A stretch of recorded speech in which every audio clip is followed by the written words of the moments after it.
बिस्मिल्लाहिर्रहमानिर्रहीम, अस्सलाम वालेकुम। मैं गौहर बट सियासत के प्लेटफॉर्म से आपकी खिदमत में हाजिर हूँ। सबसे पहले दरख्वास्त है कि चैनल को सब्सक्राइब कर लें और बेल आइकन ज़रूर दबा दें ताकि आप तक मेरा व्लॉग बर वक्त पहुँच सके। खबर यह है कि जो लाडला था भाजी वो आज भी लाडला है और ख़तरनाक भी है और सरेआम तड़ियाँ लांदा फिरदा है। जबकि जो चीफ साहब हैं उन्होंने भाई ने माफ़ी मांग ली है, पर माफ़ी उन्होंने मनी नहीं जा रही। अपना एक म्यार है हर किसी का और उस म्यार के मुताबिक चीज़ों को तय किया जा रहा है। बहरहाल जो लाडला था वो लाडला है और ख़तरनाक है। ये मामला क्या है इस पर बात कर लेते हैं। पहले इमरान अहमद खान नियाज़ी जनाब एक ही लाडला है सर पाकिस्तान के अंदर फ़िलहाल सियासत में, और काफ़ी पुराना लाडला है और एड्डा पुराना लाडला जड़ा उसको लाडलेपन से हटाना काफ़ी मुश्किल दिखाई दे रहा है। और ना इमरान खान को इस बात का यकीन आ रहा है कि वो लाडला नहीं रहा, और ना ही जो ये यकीन दिलाने की कोशिश कर रहे हैं वो लगता है ढिडों या दिलों यकीन नहीं दिवा रहे कि भाई हूँ तो लाडला नहीं रहा।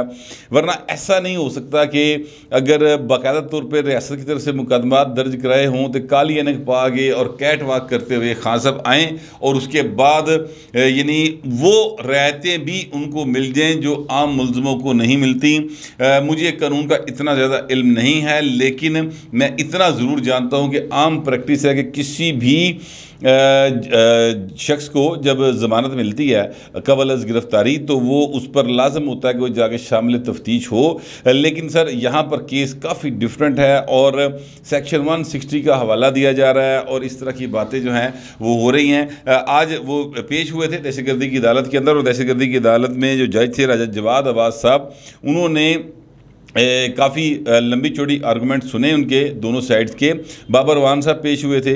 अच्छा, अब बाबर वान साहब का कहना था कि जनाब आप हम शामिल तफ्तीश हो गए हैं, जबकि प्रोसिक्यूटर जो थे राजा रिजवान अब्बासी साहब वो कह रहे थे कि जनाब बिल्कुल ये किसी सूरत भी शामिल तफ्तीश नहीं हुए, ये गलत बयानी कर रहे हैं। और दूसरी साइड पर उन्होंने कहा जी मैं वकील उनका, मैंने जाके खुद बयान जमा कराया। वो प्रोसिक्यूटर साहब कह रहे थे कि जनाब मुल्ज़म का पेश होना ज़रूरी है, GID के सामने पेश हो और वो जनाब वहाँ पे सवाल जवाब होंगे। अच्छा, इस पर अगर मैं आपसे अर्ज़ करूँ कि ये अगर मामला आम आदमी का होता तो यकीनी तौर पर उसकी ज़मानत मनसूख होती और उसको उसी वक्त गिरफ़्तार कर लिया जाता। ये हम रोज़ाना अदालतों के अंदर देखते आ रहे हैं कि मुद्दत से ऐसा ही होता है, क्योंकि कानून के आगे सरेंडर करना बहुत ज़्यादा ज़रूरी है। और ये भाई साहब जड़े ना पेश भी नहीं हुए और बाबर वानू भेजता कि बयान लिख के दे के, तो ये लेकिन यहाँ पर सूरत हाल काफ़ी डिफरेंट है। सामने ज़ाहिर है इमरान खान साहब थे, साबिक़ वज़ीर-ए-आज़म पाकिस्तान थे, बड़े पॉपुलर आदमी है जनाब। वो ये बात कहते तो हैं कानून के नीचे सब होने चाहिए, एक कानून सब उसके नीचे, ये बात वो कहते हैं। लेकिन भाईन अपने आप को अबव द लॉ समझते हैं और वो अबव द लॉ अब तक दिखाई भी दे रहे हैं। यहाँ पर मामला ये हुआ कि जो जज साहब थे उन्होंने कहा जी इन्होंने आपको बयान जमा करवाया, तो प्रोसिक्यूटर ने कहा जी बिल्कुल बयान जमा करवाया। तो उन्होंने कहा फिर रिकॉर्ड का हिस्सा क्यों नहीं बनाया, ये तो आपकी बदनीति साबित होती।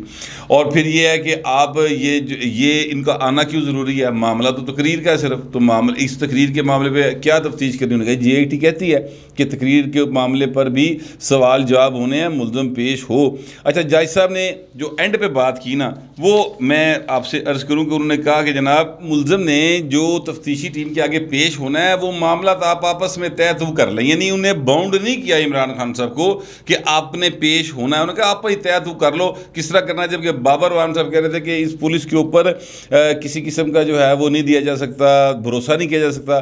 2 वज़ीर-ए-आज़म जिनकी सिक्योरिटी में कत्ल हो चुके हैं, ज़ाहिर है वो बेनज़ीर भुट्टो और लियाकत अली खान की बात कर रहे थे। लेकिन सर वो और शख्सियात थी पैन ए लाडला है हजूर, ये कहाँ बेनज़ीर भुट्टो जिनके वालिद को अदालतों ने जो है वो फाय चढ़ाता, जिनके 2 भाई कत्ल हो गए। बेनज़ीर भुट्टो तो शहीद होने के बाद भी उनके कातिल आज तक जो है वो सज़ा नहीं पा सके। जो थे अपना लियाकत अली खान उन्होंने केस तक ही बने हैं सर। वो तो वो लोग थे जिनके साथ कुछ लोगों की कुछ एक माइंड सेट की बाकायदा मुखालफत थी और इमरान खान उसी माइंड सेट को आगे लेकर चल रहे हैं। तो लिहाजा इमरान खान और बेनज़ीर या लियाकत अली खान के दरमियान जो है मुआजना वो दुरुस्त नहीं है किसी सूरत भी। बहरहाल अदालत ने 20 तारीख तक जो है वो तौसीक कर दी है और उन्होंने कहा कि जनाब आप तय तो कर लो।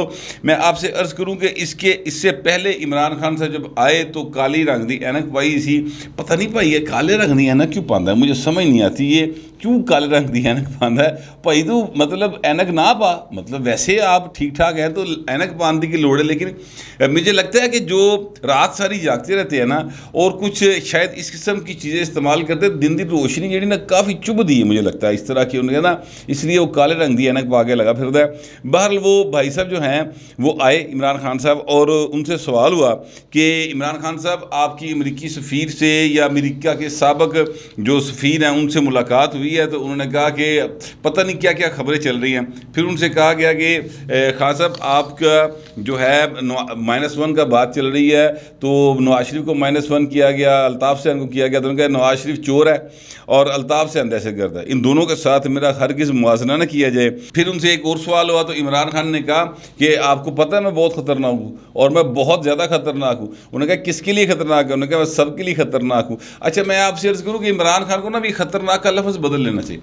उन्हें यह कहना चाहिए कि आपको पता है मैं लाडला हूँ, शुरू से लाडला हूँ, आज भी लाड रहा हूँ और हमेशा लाडला रहूँगा। तानू रवैये नज़र नहीं आ रहे अदारों के? जो अदारे इनके साथ रवैया रख रहे हैं उससे पता नहीं चल रहा कि इमरान खान साहब आज भी लाडले हैं। इस तरह की जो खुली छूट है, एक ये ढील जो है हजूर कभी थल्यों मिल रही है कभी उत्तों मिल रही है, तो यह किसी होर मुलजम मिल रही है। आप अगर मेरी बात पे यकीन नहीं करते तो आपके इर्द गिर्द कोई मतलब ऐसा शख्स होगा जिन्होंने ज़मानत कबल गिरफ्तारी कराई होगी, चाहे वो मतलब है कि सड़क के ऊपर लड़ाई झगड़े की हो सर, तो वो ज़मानत कबल गिरफ्तारी के बाद वो शामिल तफ्तीश नहीं हुआ, तो इस तरह की छूट मिल रही किसी ने पाए? इमरान खान को मिल रही ना। लिहाजा सर वो लाडले हैं, इस बात को तस्लीम कर लेने में ही बेहतरी है। बाकी यह है कि जो 4 चैनल हैं उनके ख़िलाफ़ इमरान खान साहब ने कंपेन चलानी शुरू कर दी है। वो बेटा रसलान जो हैं उन्होंने 4 चैनल से उनकी वो लोगो लगाए और उन्होंने कहा जी कि मैंने कभी नहीं कहा कि बाइकाट किया जाए, लेकिन अब मैं मजबूर हो गया हूँ क्योंकि हमारा जो टेलीथॉन था, यानी जिसको मैं मंग तंग प्रोग्राम कहता हूँ इमरान खान का, वो मंग तंग प्रोग्राम जो था उसको इन्होंने बराह रास्त नशर नहीं किया, लिहाजा इनका बाइकाट करे अवाम। अब ये हालत हो गई है, यानी ये समझते हैं कि जो भी ये बात चाहें वो कवर हो, जो ये हरकत करें वो कवर हो, जो ये चाहेंगे ये कवर नहीं होना चाहिए वो ना हो। ये मीडिया अपनी मर्जी का चाहते हैं, ये अदालतें अपनी मर्जी की चाहते हैं, ये आर्मी चीफ अपनी मर्जी का चाहते हैं, ये ISI चीफ अपनी मर्जी का चाहते हैं। ए भाई साहब जेडे ना इमरान खान और उनका जो माइंड सेट है ना नीचे तक, वो सारे का सारा एक फाशिस्ट माइंड सेट है। अब 4 मीडिया चैनल्स का उन्होंने बाइकाट का ऐलान किया है। फवाद चौधरी साहब उसको रीट्वीट करें, इसका मतलब ये पार्टी पॉलिसी है। तो ये है सर मामला कि इमरान खान जो है उनको आज फिर वो एक छूट मिल गई है जिसका तस्वर जो है वो हमारे दोस्त हैं साबिक डिस्ट्रिक्ट एंड सेशन जज रहे हैं अरशद साहब, वो ये राजा अरशद साहब वो ये कहते थे कि जनाब भट्ट साहब पॉसिबल ही नहीं है कि ये 3 बार इसको नोटिस किए हैं, तीनों बार ये शामिल तफ्तीश नहीं हुआ तो इन्हें छूट मिल जाए, ज़मानत कैंसिल होगी। तो सर वो ज़मानत कैंसिल नहीं हुई रहा है, सब चीज़ें ज़रा डिफरेंट है। आप आम मुलजमों को डील करते रहे हैं। ऐसे पानी ख़ास आदमी हैं और बड़ा पॉपुलर आदमी हैं, फिर बड़ा हैंडसम आदमी हैं, फिर जनाब वो 1-1.5 घंटे की 2 घंटे की टेलीथॉन के अंदर 5 अरब रुपये इकट्ठे कर लेता है। तो हजूर इतने तो सारी दिहाड़ी फकीर लगे रहते सड़कों के उत्ते 1000-1200 इकट्ठा होता है, भाई ना 1.5-2 घंटे टेलीफोन तो 5 अरब इकट्ठा करता है। तो हजूर मामला जो है ना वो इतना सीधा साधा नहीं है। चीज़ें उनके इमरान खान साहब के जो है ना वो हक में काफ़ी ज़्यादा इस वक्त जाती दिखाई दे रही हैं। और मैं सिर्फ इतना ही कहना चाहता हूँ कि लाडला लाडला ही होता है, भावें पाएं तुसी जो मर्जी कर गुजरो। मुकम्मल तौर पर इमरान खान को दिल से नहीं निकाला गया, उसकी जगह दिलों में मौजूद है और उसकी जगह जनाब बहुत सारी और थामत भी मौजूद है। और ये जो मैं दिलों की बात कर रहा हूँ ना, जिनके दिलों में मौजूद है वो मेरी बात को अच्छी तरह समझ रहे हैं, समझ आप भी रहे हैं। चाहते ये हैं कि मैं अपने मुंह से कहूँ, पर एडा भोला मैं भी कोई नहीं, मैं बिल्कुल अपने मुंह तो नहीं कहना क्योंकि मैं लाडला नहीं पाए इनकी सूरत भी। तो इमरान खान लाडला है। बहरहाल अब मैं आता हूँ उस बात की तरफ कि चीफ साहब जो है उन्होंने माफ़ी मांग ली। आपको याद होगा राणा शमीम साहब एक चीफ जस्टिस रहे हैं गिलगित बल्तिस्तान के, और उन्होंने एक बयान हल्फी जो है वो लिखा था और बयान हल्फी उन्होंने जमा करवाया था लंदन के एक जो होता है वहाँ का एक वकील ही होता है मेरा ख्याल, उसके पास जमा कराया था कि जनाब मैंने कुछ हो गया तो ये बयान हल्फी जो है वो मार्केट में आ जाए।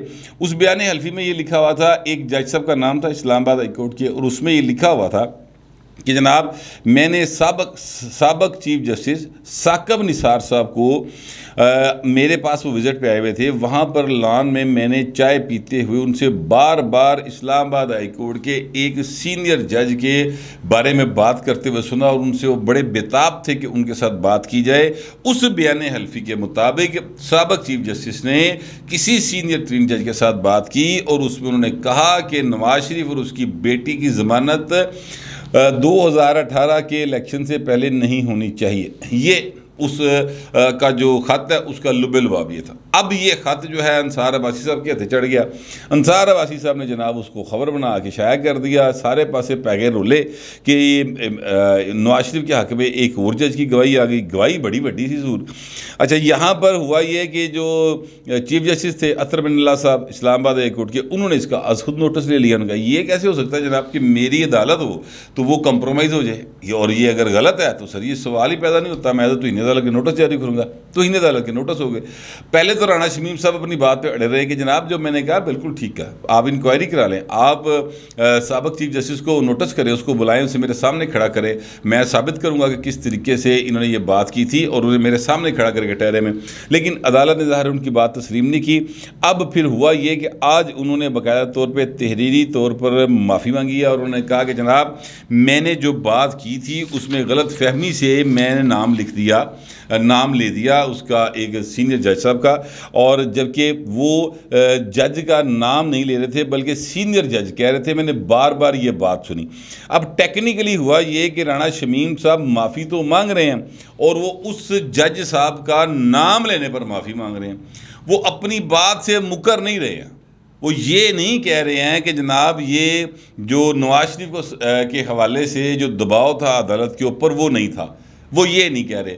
वो अपने दबाव वाले बयान पर कायम है कि साबक चीफ जस्टिस साकब निसार साहब का दबाव था इस्लामाबाद हाई कोर्ट के ऊपर, लेकिन वो जो नाम एक जज साहब को उन्होंने ले लिया था उस पर वो कहते हैं कि जी मैं गलती से ले गया हूँ, मैनू माफ़ी दे दो, और मैं जनाब अपने आप को अदालत के रहम करम पर छोड़ता हूँ।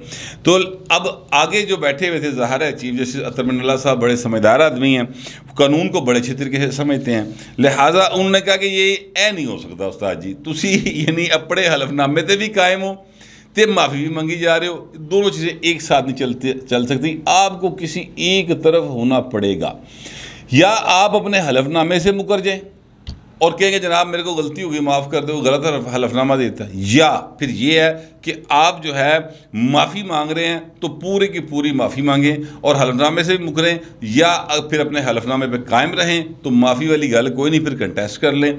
इसके लिए उन्होंने 1 हफ्ते का जो है वो टाइम दिया है। अच्छा, अब मैं आपसे अर्ज़ करूँ कि 1 हफ्ते बाद ज़ाहिर है उन्होंने कहा दोबारा सोच ही आए, आप सोच समझ के जवाब दाखिल करें। अब वो ज़ाहिर है वो भी वकील है, कानून वो चीफ जस्टिस रहे हैं, उनके जो वकील हैं बड़े सीनियर वकील हैं, वो अपना एक सोच विचार करेंगे, अपना दिमाग लड़ाएंगे और फिर कोई जवाब तैयार करेंगे। लेकिन मैं आपसे अर्ज़ करूं कि अदालती मामलात के साथ सियासी मामलात बहुत क्या कहते हैं जुड़े होते हैं। पाकिस्तान के अंदर बदकिस्मती है, हालांकि होना नहीं चाहिए, मगर यहाँ पर ऐसा होता है और ऐसा ही हो रहा है। एक साबिक वज़ीर आज़म जो है उसको सर सज़ा हुई बेटी समेत, वो बेटी समेत लंदन से वापस आया अपनी बीमार बीवी को छोड़कर, और सर उसने यहाँ पर सज़ा काटी। एक साबिक वज़ीर आज़म जो है वो शामिल तफ्तीश होने तैयार नहीं है, उनको किसी किस्म का कोई रिलीफ नहीं मिला, बल्कि जज शमीम अख्तर साहब के मुताबिक उनको यानी ज़मानत ना मिल सके उसके लिए उस वक़्त के चीफ जस्टिस ने बाकायदा दबाव डाला। ठीक है, और जो ये एक साबिक वज़ीर आज़म है इमरान खान साहब, ये शामिल तफ्तीश भी नहीं होते और जनाब उनको फिर मौका मिल जाता है कि 20 तारीख कर जा काका, ठीक है ऐश कर। तो मैं कहना ये चाहता हूँ कि अगर अदालतों के रवैये सियासतदानों के हवाले से देखें तो सर हमें मुख्तलिफ दिखाई देते हैं। एक साबिक वज़ीर आज़म था, उसने लिखा, नवाज शरीफ साहब ने लिखा था कि मुझे अफसोस है, रिग्रेट का लफ्ज़ लिखा था उस पर। उस वक़्त की अदालत ने कहा कि रिग्रेट कोई नहीं, सीधा सीधा माफ़ी लिखा थे, तो उन्होंने लिखा माफ़ी दे दें। वो उस वक़्त वज़ीर आज़म थे, सिटिंग प्राइम मिनिस्टर थे तो उन्होंने उस पर माफ़ी मांगी अदालत से और अदालत के रहमो करम पर ख़ुद को छोड़ा।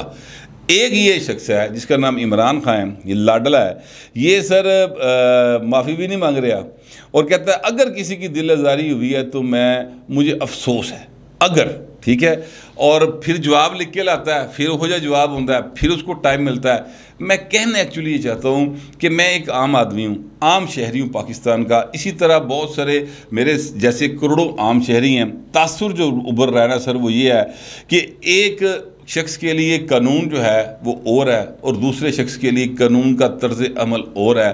कानून एक ही है और है भी पाकिस्तान की अदालतें और है भी इस्लामाबाद की अदालतें और है भी जो है क्या कहते हैं दोनों साबिक़ वज़ीर आज़म, लेकिन दोनों के साथ जो रवैया अख्तियार किया गया है ना वो डिफरेंट है। नवाज शरीफ जो है वो आज भी मरदूद हरम लग रहा है मुझे, और जो इमरान खान है सर वो आज भी लग रहा है कि जनाब वो लाडला है और ख़तरनाक, तो खुद कहते हैं मैं सबके लिए ख़तरनाक हूँ।